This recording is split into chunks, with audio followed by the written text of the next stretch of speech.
Do pupae need moisture? No, not directly. Like, you don't want to feed them potato slices or water gel crystals or cucumbers, something like that. They're not going to actively eat. What they'll do is when they're larvae and they're getting ready to turn into the pupa, you want to make sure that they've got a good moisture source and good humidity. 50% and above. If you start to get above 70, maybe even 60, you run the risk of mold and other things, mites, stuff like that. 50% is a good at-home humidity. And what you want to do as their larvae going into that pupa stage, make sure they have moisture. And then during the pupa stage, which can last, I think it's like 4 to 19 days. It just depends on your environment conditions. It could go longer potentially, but you want to aim for about 50% humidity.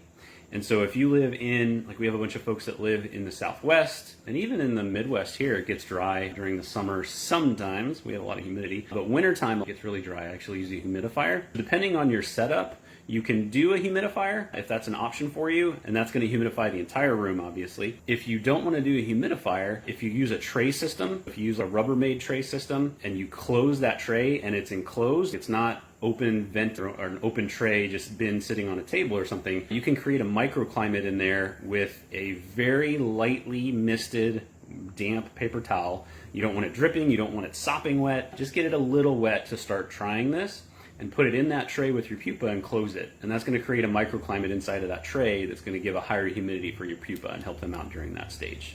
Hopefully that helped. Thank you for the question there.